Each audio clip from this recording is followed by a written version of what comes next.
양천 해누리복지관 장애인식 개선 캠페인. 올바른 장애 용어 사용하기 2탄. 안녕하세요. 우리의 일상 속 나도 모르게 잘못된 용어를 사용하고 있다는 점을 알고 계신가요?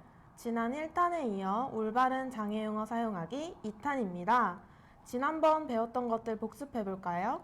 혹시 장애우와 장애인 어떤 표현이 맞을까요? 장애인이요.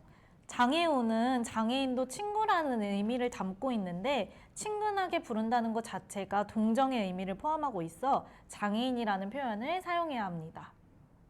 그럼 정상인은 맞는 표현일까요? 아니요. 장애는 비정상적인 것이 아닙니다. 장애의 특성을 정상과 비정상으로 나누는 것은 장애인에 대한 차별일 수 있어 비장애인이라고 표현해야 합니다. 그러면 또 어떤 단어들이 잘못 사용되고 있는지 알아볼까요? 먼저 첫 번째로 정신분열증입니다.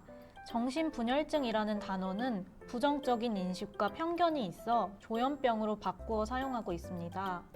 조현이란 현악기의 줄을 고르다는 뜻으로 뇌 속 이상으로 생기는 질환을 신경 전달 물질의 조절로 치료할 수 있다는 발전된 의미가 담겨 있습니다. 두 번째는 맹인, 장님, 외눈입니다.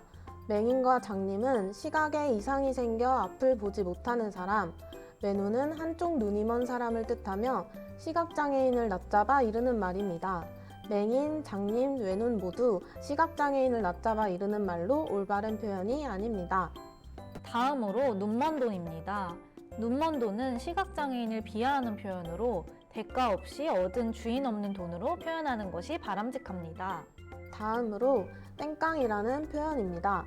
땡깡은 뇌전증을 뜻하는 일본어에서 유래한 말로 억지를 부리며 우기는 모습이 뇌전증의 증상과 비슷해 보인다고 하여 쓰이기 시작했습니다. 땡깡의 표현보다 생떼, 억지라는 표현을 사용해야 합니다. 다음으로 곱추라는 표현 들어보셨죠? 곱추는 북청사자노름에 등장하는 인물로서 척추에 장애가 있어 등이 굽고 큰 혹 같은 것이 튀어나온 사람을 낮잡아 이르는 말입니다. 따라서 척추장애인, 척추후만증 또는 척추가 불편한 사람 등으로 사용해야 합니다. 다음은 전응아입니다. 전응아는 저지능 아동의 약칭으로 원래 지적장애 아동을 비하하는 의미를 나타내 지적장애가 올바른 표현입니다. 마지막 단어입니다. 결정장애라는 단어는 결정을 하지 못하는 것을 장애에 빗댄 표현으로 차별을 포함하는 단어가 될 수 있어 우유부단하다고 표현해야 합니다. 무언가에 장애를 붙이는 것은 부족함, 열등감을 의미하고 장애인은 늘 부족하고 열등한 존재로 여겨질 수 있어 올바르지 않은 표현입니다. 이제 올바른 용어를 사용할 수 있을 것 같아요. 그런데 용어 말고도 장애에 대해서 더 알아보고 싶어요. 장애인 에티켓을 한번 알아볼까요?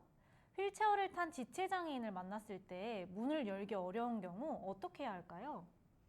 지체장애인을 만났을 때 도움을 주기 전 도움이 필요한지 먼저 물어봐야 해요. 또한 휠체어를 탄 장애인과 대화할 때 눈을 보면서 이야기할 수 있도록 눈높이를 맞춰주세요. 그러면 청각장애인을 만났을 때는 어떻게 해야 될까요? 저는 수어를 모르거든요. 수어를 모를 때는 표정이나 제스처로 대화를 시도해 주시고 글로 대화를 나눌 때는 명확하고 간결하게 작성해 주세요. 또한 잘 전달되었는지 확인해 주세요. 그럼 시각장애인과 대화할 때는 어떻게 해야 할까요? 대부분의 사람들은 시각장애인이 아무것도 볼 수 없다고 생각을 하지만 실제로 잔존 시력이 남아있는 시각장애인도 많습니다. 시각장애인과 이야기 나눌 때도 시선을 맞추고 대화해주세요. 그럼 지적장애인은 모두 도와줘야 하나요?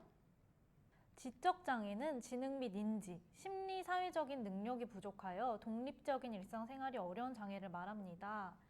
하지만 지적장애인도 충분히 사고하고 자신의 의사를 표현할 수 있습니다. 다만 개개인이 잘하는 게 모두 다르고 관심 분야가 다르듯 내용에 따라 연습이 필요할 수 있으니 확인 후 그들이 잘 해낼 수 있도록 돕거나 격려해 주세요. 저희 오늘 잘못된 용어와 장애인 에티켓을 알아봤는데요.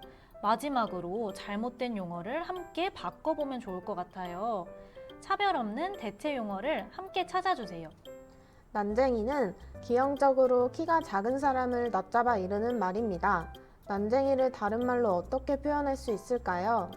여러분의 생각을 댓글에 남겨주세요.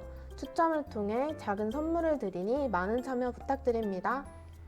올바른 장애 용어 사용하기 2탄 끝!